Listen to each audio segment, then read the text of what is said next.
Hello friends, welcome to my YouTube channel Jasrutia informatics.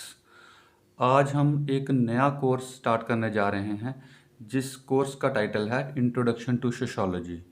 ये BSOC 131, इसका subject code जो होगा वो BSOC 131 सेमेस्टर बेस्ड स्टूडेंट्स का है कोर्स है ये। तो यूनिट 11th जिसका जो कोर्स का नंबर है और जो इसका टाइटल है कोर्स टाइटल वो है सोशलाइजेशन। इसमें से जो सबसे इम्पॉर्टेंट क्वेश्चन है वो दो क्वेश्चन हम आज इसी वीडियो के अंदर लेंगे। तो सबसे पहला क्वेश्चन आएगा, discuss the types of norms. Norms के टाइप्स कौन से हैं और इसके बारे में हम डिस्कस करेंगे। सबसे पहले ये बात आती है कि नॉर्म्स किसको कहते हैं। तो नॉर्म्स हम कहते हैं जैसे कस्टम्स हैं, fashions, institutions and laws embody different type of social norms. यानी कि जिनको हम मानदंड कहते हैं। समाज के सबसे बड़े मानदंड कौन से हैं जिसके आधार पे हम समाज को चलाते हैं, तो वो हैं हमारे कस्टम्स यानी कि जो रीति रिवाज हैं, इसके अलावा जो हमारे फैशंस हैं, इसके अलावा जो इंस्टीट्यूशंस हैं जिनको संस्थाएं कहते हैं, इसके अलावा लॉज हैं जो नियम हैं, ये सारे मिलके जो हैं सोशल नॉर्म्स को बनाते हैं। तो डिफरेंट टाइप्स के जो नॉर्म्स हैं वो कौन कौन से हैं, जैसे पहले मैंने बताया customs. Customs as a norms, custom को हम हिंदी में कहते हैं रीति रिवाज। तो जो primary sanction against the violation of the norms of the custom is social disapproval. अगर कोई व्यक्ति कस्टम्स को या अपने रीति रिवाज को छोड़ता है तो उस पे जो है सोशल डिसअप्रूवल लगा दिया जाता है, यानी कि उस इस चीज़ की वायलेशन करने पे उसको समाज से बेदखल कर दिया जाता है। तो ये पहला समाज था जो कस्टम्स के आधार पे चलता था। तो custom regulate most of our day to day behaviour. तो यानी कि कस्टम ही हमारे डे टू डे बिहेवियर को कंट्रोल करता था। तो उस समय जो कस्टम्स थे, जो हमारे रीति रिवाज थे, उन्हीं के अकॉर्डिंगली इंसान को चलना पड़ता था।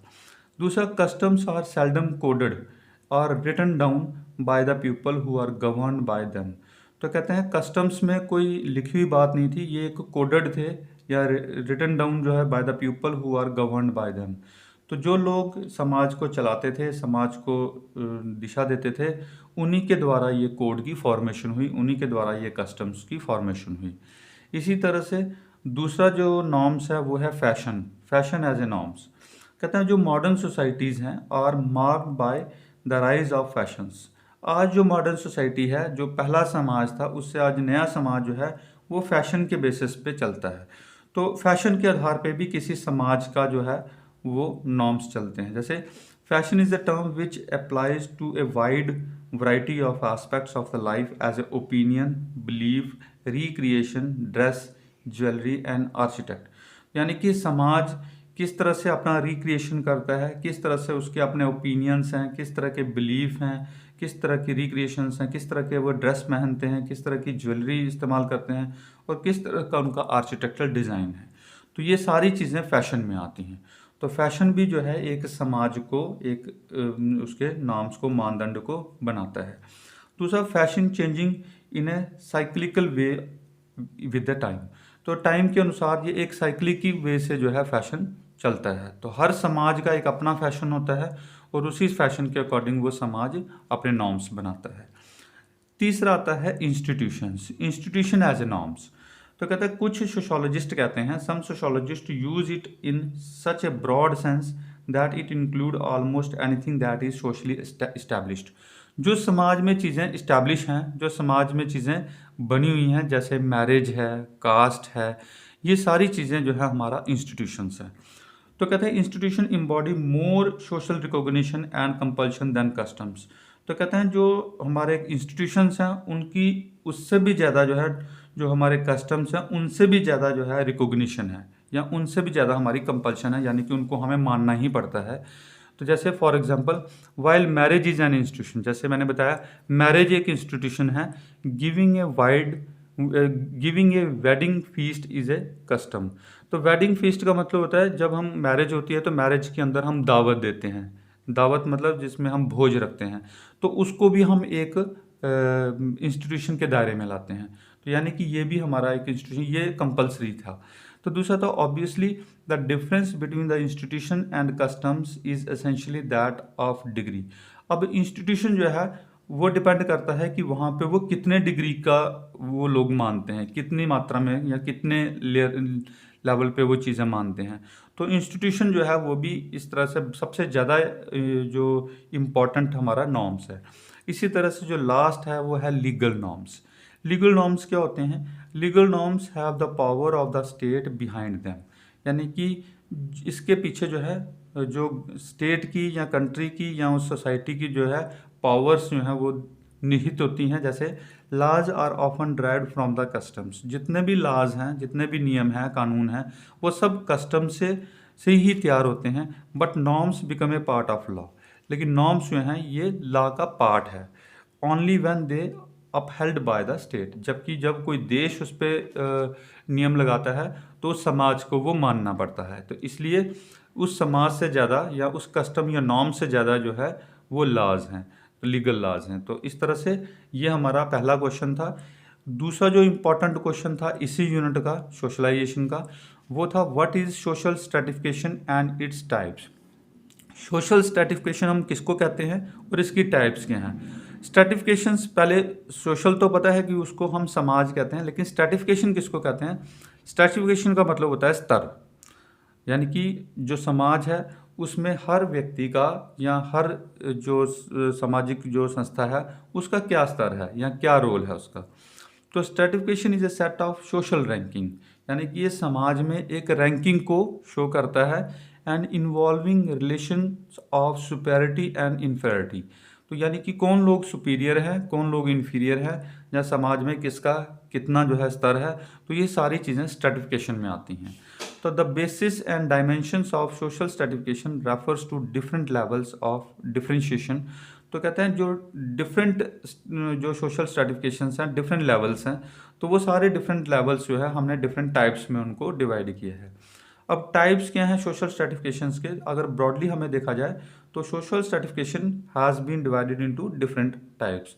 सबसे पहले आता है जैसे एज सेट सिस्टम, यानी कि एज के आधार पे समाज की स्ट्रेटिफिकेशन हो रखी है। जैसे ranks determine on the basis of age are called age set. तो एज के हिसाब से हम समाज में हर व्यक्ति का एक रोल प्ले देखते हैं, क्योंकि जो व्यक्ति जितनी ज़्यादा एज का होगा वो उतना ज़्यादा समाज में उसकी रिस्पेक्ट होगी, और जो जितना छोटा होगा उसकी समाज में उतना ज़्यादा रोल अलग होगा। All the person born within a range of a number of years belong to a one set. तो यानी कि वो व्यक्ति किस उम्र का है, किस एज ग्रुप का है, तो वो एक पर्टिकुलर सेट में आ जाता है। तो ऐसे ही जो principles of age is most prominent among Masai and Nandi in the East Africa. अगर ये बात हम ईस्ट अफ्रीका की करें, वहाँ पे दो ट्राइबल ग्रुप्स हैं, मसाई और नंदी। वहाँ पे एज के हिसाब से सभी लोगों को, सोसाइटी के सभी समाज के लोगों को, उनको अपने अपने रोल दिए हैं। जो एज्ड व्यक्ति होगा उसकी अलग रोल है, इसी तरह से जो प्रौढ़ व्यक्ति होगा उसकी अलग रोल है, इसी तरह से जो छोटा बच्चा होगा या जो उनका अलग जो है वहाँ पे स्टेटस रहता है।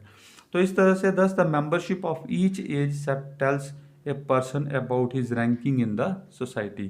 तो इस तरह से एज के हिसाब से उसकी मेंबरशिप बना दी जाती है कि वो समाज के किस मेंबर का पार्ट रहेगा या उसका समाज में क्या रैंक होगा। इसी तरह से दूसरा इसका पार्ट आता है, दूसरी टाइप आती है स्लेव सिस्टम, जिसको हम दासता कहते हैं या दास प्रथा कहते हैं। तो ये पहले जो समाज था, स्लेवरी सिस्टम वहाँ पे बहुत ज़्यादा था। जैसे स्लेवरी वाज एबोलिश्ड इन 1833, लेकिन स्लेवरी सिस्टम जो था 1833 में ब्रिटेन के द्वारा और 1865 में यूएसए के द्वारा जो है इसको एबोलिश्ड कर दिया गया, यानी कि ख़त्म कर दिया गया। आज स्लेवरी सिस्टम जो है बड़ा कम जो है समाज में देखा जाता है। The main emphasise in this system was economic inequality. तो इस सिस्टम के अंदर जो मेन बेसिस था वो था इकोनॉमिक इनइक्वालिटी। जो रिच लोग थे उनका समाज में अलग स्टेटस था, और जो पुअर लोग थे उनका समाज में अलग स्टेटस था। तो इस तरह से इकोनॉमिक इनइक्वालिटी के हिसाब से जो है स्लेव सिस्टम था। तो slave had no political and social right. जो स्लेव होते थे उनका कोई भी सोशल या पॉलिटिकल राइट नहीं होता था। तो स्लेव का मतलब जो दास है, किसी के अधीन जो व्यक्ति काम करता था। In this system the slave was designated as a master property. तो स्लेव को समझा जाता था कि जो उसका मालिक है वो उसकी प्रॉपर्टी है, यानी कि मालिक उसको जो कहेगा वो उसको मानना पड़ेगा। इसी तरह से तीसरी जो टाइप आती है वो है स्टेट सिस्टम। स्टेट सिस्टम जो है ये होता है जायदाद के बेसिस पे, यानी कि किसी व्यक्ति जो रिच व्यक्ति है तो वो अपने बेटे को अगर जायदाद देता है तो वो जायदाद पूरी की पूरी जो है उसके हिसाब से उसका सोशल स्टेटस बन जाता था।